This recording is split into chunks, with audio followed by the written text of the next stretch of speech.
Hey everyone, I'm Kevin with Squatch Proof. Today in the garage, I'm going to walk you through the installation of our roof assembly here on the top of our Ranger XP 1000 Crew.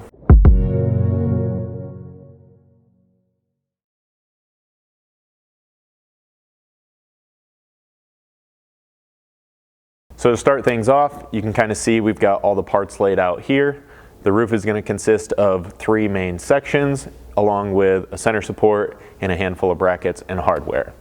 So we're going to start things off by assembling this rear section to the center support. So I've taken the rear section and basically flipped it over here on my cart, and then we'll grab the center support to bolt to that. You can kind of see how this is tapered, one end taller than the other.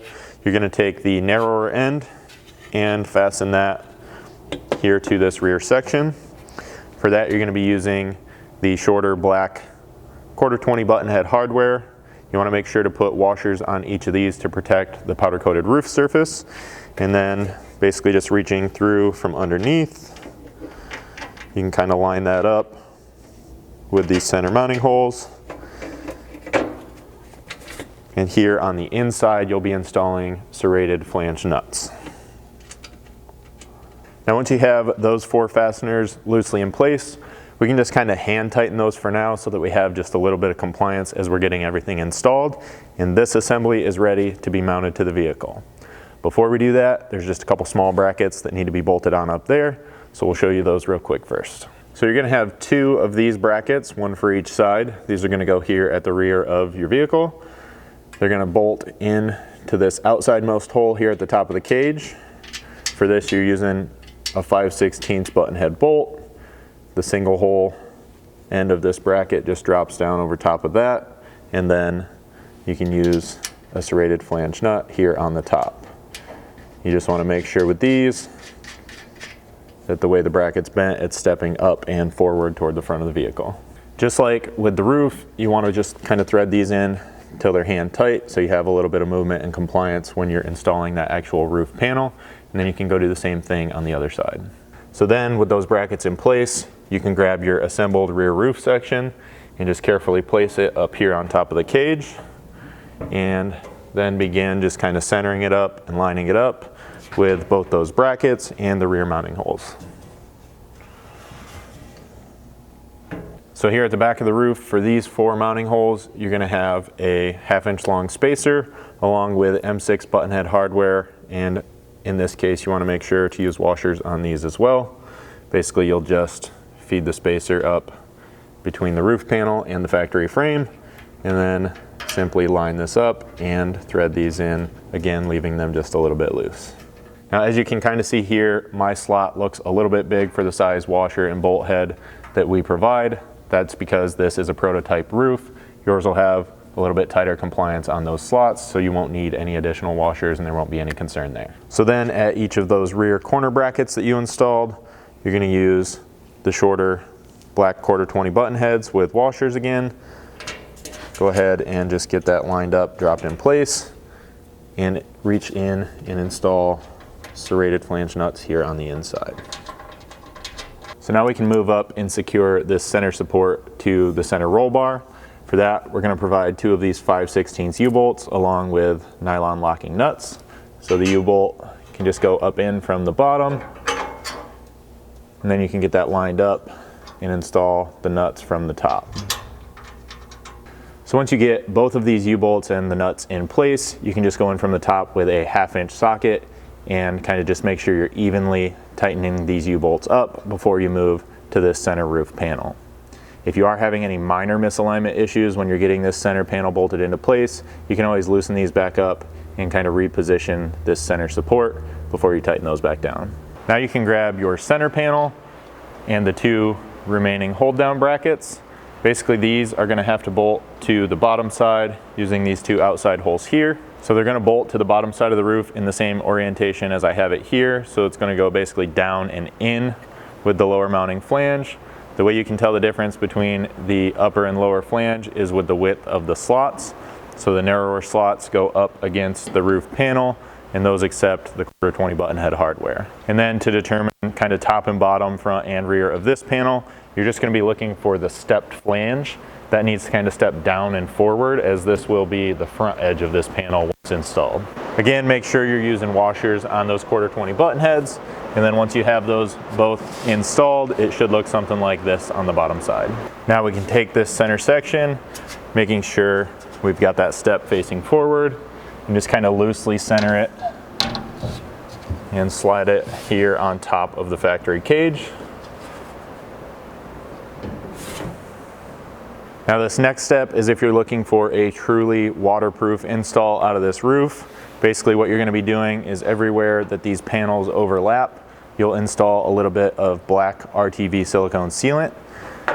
For now, you're just going to put a thin bead kind of right down the center of this lower mounting flange, so that when you place the center panel over top of it, it can kind of just gently squish out and not necessarily overflow into the bottom side, so you have a bunch dripping or hanging down in there, or press out of the back. I wouldn't worry too much about anything going on out here on the sides just yet, because at the very end of this installation, you're going to come back in and install an edge seal, and then you can kind of do any final waterproofing touch-ups right there at the end. Now again, you don't have to go too crazy with this, just kind of like maybe an 1/8 inch wide bead right down the center, and then making sure you wrap each bolt hole is all this is going to take to seal nice and tight and waterproof. And then you can kind of carefully just slide the center panel back. Make sure that you're at least very close to lined up, and just gently let that rest down on that rear panel. Then starting at this seam, you can just drop in another one of those 1/4 button heads with a washer to kind of locate and line this panel up.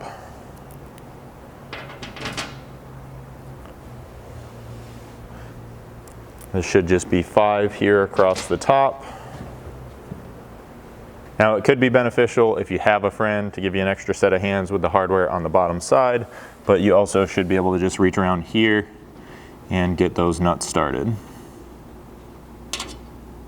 Now once you have all the hardware started holding these two panels together, you'll then want to go up and start the 4 bolts up here that are going to hold this center panel to the center support strut that runs underneath these. Then also something you can do while you're up here, if you're not installing the roof rails at this same time, is just take a couple of the 1/4 button heads and fill these 2 empty holes here at the back on each side. Those are used specifically for those rails and won't be used during just the roof install, and we're just wanting to seal those up.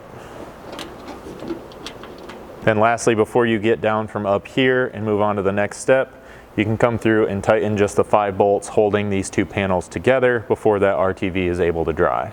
For all of this 1/4 hardware, you'll just need a 5/32 hex, and then once this is tight, you can wipe up any excess RTV that may squish out from between those 2 panels.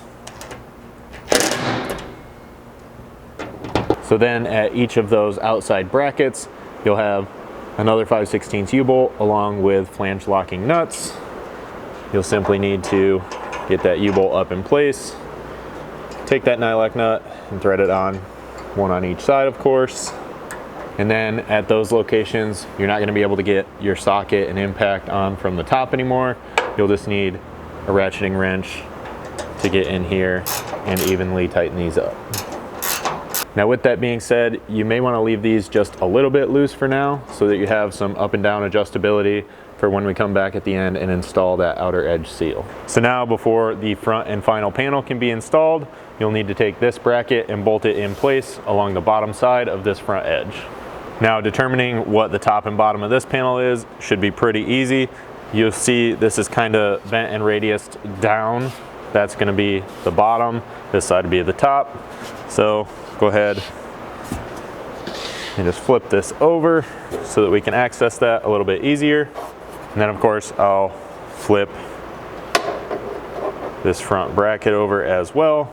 And then that's just going to get more 1/4 button head hardware with locking washers. Now once you have all that hardware loosely installed, go ahead and just briefly flip it back over. Take your 5/32 hex and tighten these 5 bolts up. So then you can flip it back over so that it's upside down one last time and find the provided front edge trim that I have here. This, you'll basically just start at one end of the panel, right here in this front corner. and kind of push this down along the front edge, just working your way all the way across. Now this should be pretty close to the length you're going to need from the start. You can see mine kind of just set right down in there nicely into that corner. If not, if it looks just a little too long, don't wrap it around these corners to try and put it on that last little bit of flange here on the edge, because that's going to rest against some factory foam up on the cage. You'll want to take something like these tin snips or some good wire cutters and just trim off any excess so that this just goes corner to corner along this front edge. Now before this goes up, just like when sealing the rear and mid panels together, you'll want to do the same thing on that stepped front flange here on the mid panel if you're looking for that waterproof installation. So thin bead of RTV sealant all the way across that edge, and then we can work on getting this front panel in place. And then one last thing up here on the vehicle before the front panel goes in place is this forwardmost bolt right up here on this cage is actually going to have to be removed on both sides. So for that, you'll just need a couple 15mm sockets. It's going to be a bolt out here and a nut here on the inside.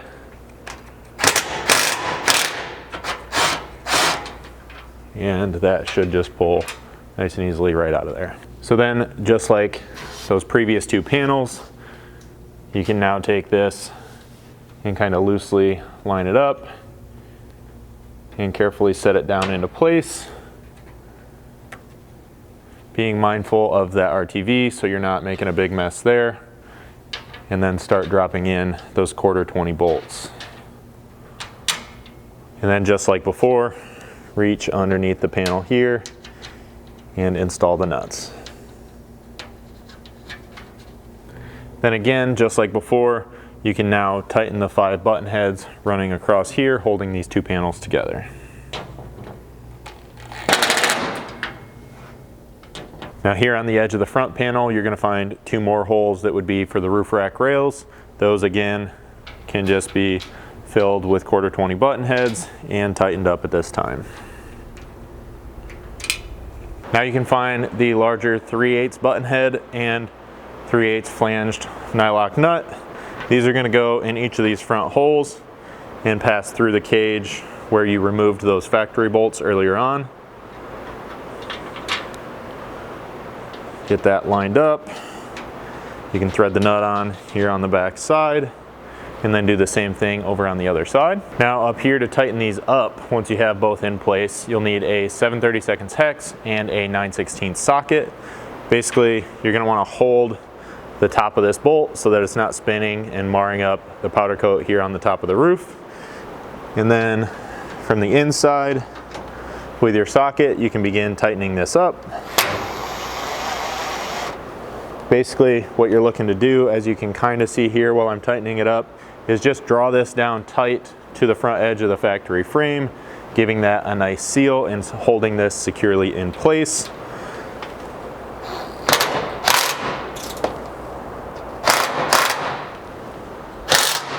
And then once you do that on both sides and you're happy with both how this feels, making sure that it's not loose anywhere across the center or anything, you're happy with how tight these are, you can move on to installing your edge seal. So now you can find the 2 larger 3/8 button heads along with 3/8 nylon locking nuts.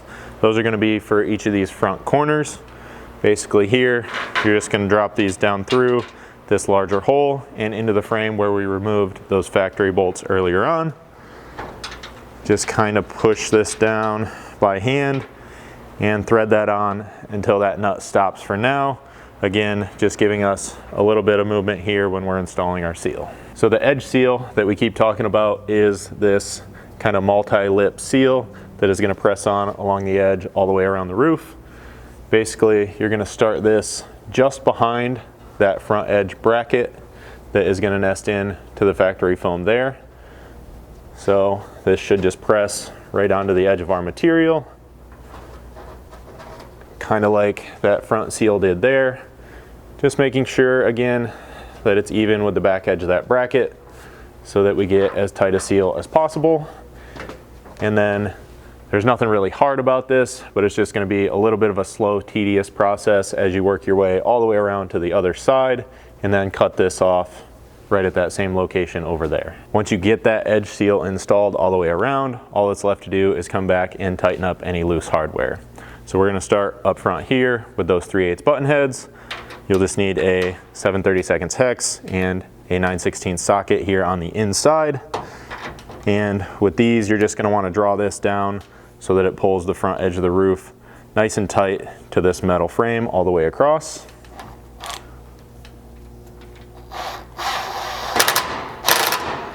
So now just working our way from front to back, we can come here toward the center and tighten up those U-bolt brackets toward the outside edges. You'll just need a 5/32 hex for the 1/4 inch hardware here on the top.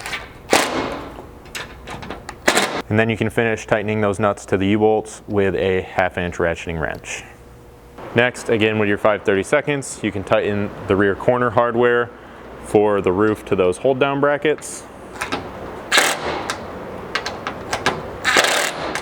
And then with a 3/16 hex, you can go in and tighten the other side of that bracket where it bolts to the cage. Now you can also go tighten up the hardware holding the panels to that center support bracket if you haven't done so already. And then lastly, grab a 4mm hex to tighten up the M6 button heads along the back edge of the roof. And now one last thing for those of you that are working on that waterproof installation, you'll want to come back and look at each of the locations where the panels meet and overlap.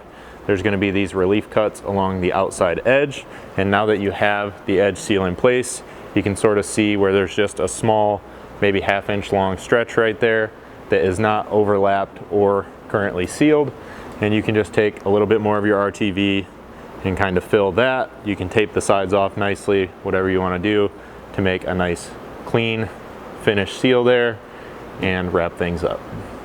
So that'll complete this installation here on our Ranger Crew.